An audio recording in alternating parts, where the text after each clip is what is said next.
यह वही धीरज साहू हैं जो पिछले दिनों राहुल गांधी के साथ हाथ से हाथ मिलाकर चल रहे थे। इनके पास इतनी संपत्ति कहां से आई, यह विचार का विषय है। जैसे कई आरोप लगाते हुए शनिवार की शाम शहर के अंबेडकर चौराहे पर भारतीय जनता युवा मोर्चा ने कांग्रेस का पुतला दहन किया।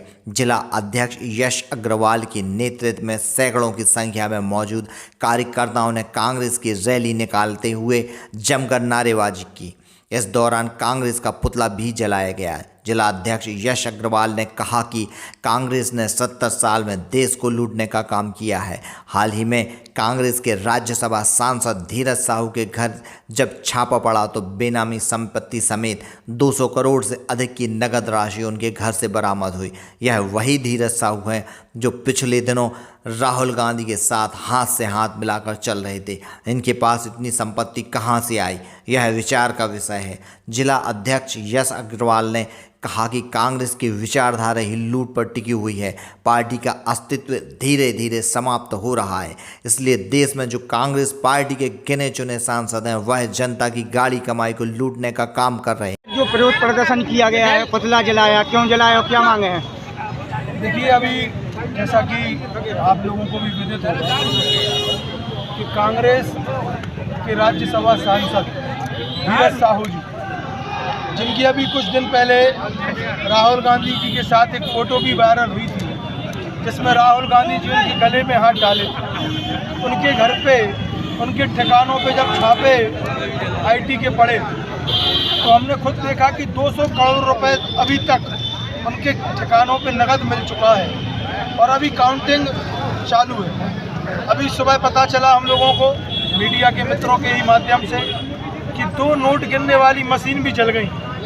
तो निश्चित रूप से ये इस बात का प्रमाण है कि कांग्रेस ने 70 सालों में, भारतीय जनता पार्टी जो इस बात को बोलती है कि कांग्रेस ने इन 70 सालों में देश को लूटा है, देश की जनता के, एक गरीब के, एक किसान के पैसों को लूटा है। निश्चित रूप से इस बात का ये प्रमाण है कि धीरज साहू जी जो कि राज्यसभा के सांसद हैं, उनके यहाँ अभी 200 करोड़ रुपए कैश मिल चुका है और अभी काउंटिंग चल रही है। तो निश्चित रूप से ये समझ में हम लोगों को भी नहीं आता कि किस तरीके से कांग्रेस जो इस बात को बोलती है। अभी राहुल गांधी जी बड़ी यात्राएं निकाल रहे थे, उनके साथ धीरज साहू जी भी दिखाई दिए।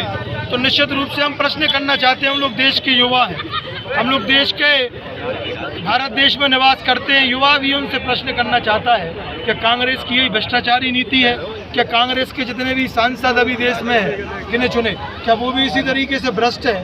तो निश्चित रूप से आज ये पुतला दहन हम लोगों ने कांग्रेस की विचारधारा का, कांग्रेस पार्टी की सोच का, ये पुतला दहन हमने राहुल गांधी जी का आज किया है और इस चीज़ का विरोध प्रदर्शन हम लोगों ने किया है कि युवाओं के हक को जो कांग्रेस के ये सांसद खा रहे हैं, जो युवाओं की, आज मैं समझता हूं कि 200 करोड़ रुपए कैश मिलना कोई सामान्य घटना नहीं है, अभी उसका आंकड़ा बढ़ेगा भी। तो क्या कांग्रेस पार्टी ने इस चीज़ का ठेका ले लिया है कि युवाओं के हितों को, गरीबों के हितों को वो लोग खाएंगे और एक तरफ उनके वक्ता और राष्ट्रीय नेतृत्व कहता है कि भारतीय जनता पार्टी ने क्या किया है? मैं कमलनाथ जी से भी और राहुल गांधी जी से भी इस चीज़ को कहना चाहता हूँ कि भारतीय जनता पार्टी ने विकास किया है, उसका ये नतीजा है कि आज मध्य प्रदेश में, छत्तीसगढ़ में, राजस्थान में प्रचंड बहुमतों के साथ भारतीय जनता पार्टी की सरकार बनी है और कांग्रेस को उखाड़ फेंकने का काम जनता जनार्दन ने किया है। और निश्चित रूप से 2024 का लोकसभा का इलेक्शन भी अभी होने वाला है। हम लोग इस चीज़ को सुनिश्चित कर रहे हैं कि हमारे देश के गौरव, भारत के यशस्वी प्रधानमंत्री माननीय नरेंद्र मोदी जी अब फिर से देश के प्रधानमंत्री तीसरी बार बनेंगे और एक गरीब, एक शोषित वंचित वर्ग की, एक युवा वर्ग की फिर से वो आवाज़ बनेंगे और कांग्रेस अपना चेहरा देख ले चुनाव में आने से पहले कि किस तरीके से ये सांसद धीरज साहू जी तो एक नाम है। मैं समझता हूँ कांग्रेस के प्रत्येक सांसद के पास ऐसा काला धन मिलेगा अगर उनकी जांच करवाई जाएगी।